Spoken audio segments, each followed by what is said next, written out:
बिस्मिल्लाहिर्रहमानिर्रहीम। अस्सलाम वालेकुम friends, welcome to Awan medical knowledge. उम्मीद है कि आप सब खैरियत से होंगे। आज हम जिस फार्मास्यूटिकल प्रोडक्ट के बारे में बात करेंगे वो है ज़ोपेन टैबलेट।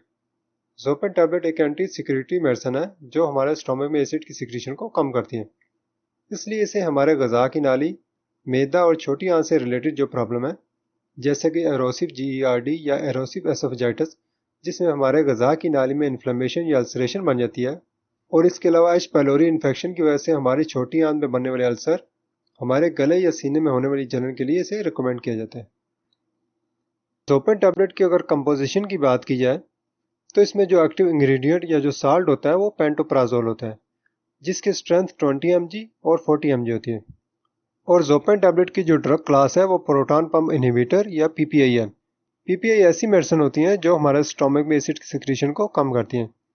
ये हमारे स्टोमक में जो पैराइटल सेल है उसमें जो प्रोटॉन पंप प्रेजेंट होते हैं उनको ब्लॉक कर देती हैं, जिसकी वजह से हमारे स्टोमक में एसिड की सिक्रीशन कम हो जाती है।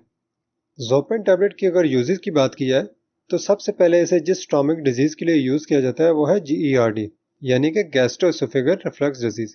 GERD में हमारे स्टोमक का एसिड हमारे ग़िज़ा की नाली यानी कि एसोफेगस में जाने लगता है, जिसकी वजह से हमें गले और सीने में जलन होती है और मुंह में खट्टा जायका वगैरह आता है, और बाद लोगों को तो डकार आने लग जाते हैं। ज़ोपेन टैबलेट को इसके अलावा एरोसिव एसोफेजाइटिस या एरोसिव GERD के लिए भी यूज़ किया जाता है। एरोसिव एसोफेजाइटिस में हमारे गले और ग़िज़ा की नाली में अल्सरेशन हो जाती है और उसमें इन्फ्लेमेशन हो जाती है। ज़ोपेन टैबलेट को हमारे मैदा और छोटी आंत में बनने वाले अल्सर या एच पायलोरी इन्फेक्शन की वजह से बनने वाले अल्सर के लिए भी रिकमेंड किया जाता है। ज़ोपेन टैबलेट को इसके अलावा ज़ुलिंगर एलियन सिंड्रोम, जो कि एक डाइजेस्टिव डिसऑर्डर है जिसमें हमारे स्टमक में बहुत ज़्यादा एसिड बनता है, तो उसके लिए भी इसे यूज़ किया जाता है। तो नेक्स्ट हम बात करते हैं ज़ोपेन टैबलेट की डोजेज के बारे में। हर पेशेंट की एज, उसके सिम्पटम्स और उसकी सीवियरिटी के एतबार से जो डोज डॉक्टर उसके लिए प्रेस्क्राइब करे उस डोज को फॉलो करना चाहिए। ज़ोपेन टैबलेट को दिन में किसी भी वक्त खाने के साथ या खाने के बगैर इस्तेमाल कर सकते हैं, लेकिन कोशिश करनी चाहिए रोजाना सेम टाइम पर इसको इस्तेमाल किया जाए। ज़ोपेन टैबलेट को क्रश किए बगैर यानी कि चबाए बगैर पूरा निकलना चाहिए। गैस्ट्रोएसोफेगल रिफ्लक्स डिजीज या GERD, जिसमें हमें गले या सीने में जलन होती है, तो उसके लिए ज़ोपेन टैबलेट की 20 mg दिन में एक दफ़ा 4 से 8 हफ्ते तक इस्तेमाल की जा सकती हैं। और अगर मैदा या छोटी आंत में अल्सर है या एरोसिव एसोफेजाइटिस है यानी कि गले में अल्सरेशन वगैरह है, तो उसके लिए ज़ोपेन की 40 mg दिन में एक दफ़ा 2 से 4 हफ्ते तक इस्तेमाल करनी चाहिए। और अगर एडल्ट में एच पायलोरी इन्फेक्शन है तो उसके लिए ज़ोपेन 40 mg, एमोक्सिसिलिन 1 ग्राम और क्रिथ्रोमाइसिन 500 mg, तीनों मेडिसिन सुबह शाम 7 से 14 दिन तक इस्तेमाल करनी चाहिए।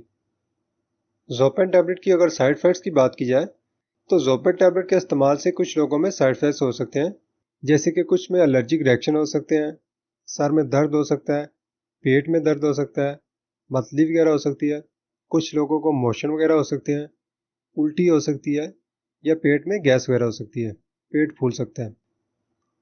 तो लास्ट में हम बात करते हैं ज़ोपेन टैबलेट की प्रिकॉशन या एहतियातों के बारे में।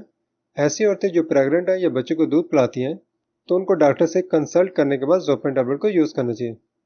ऐसे ही जिन लोगों को ज़ोपेन टैबलेट या किसी भी प्रोटॉन पंप इनहिबिटर से एलर्जी है तो उनको ज़ोपेन टैबलेट के इस्तेमाल से अवॉइड करना चाहिए। जिन लोगों को किडनी या कोई लीवर डिजीज़ है तो उनको डॉक्टर से कंसल्ट करने के बाद एहतियात के साथ ज़ोपेन टैबलेट को यूज़ करना चाहिए।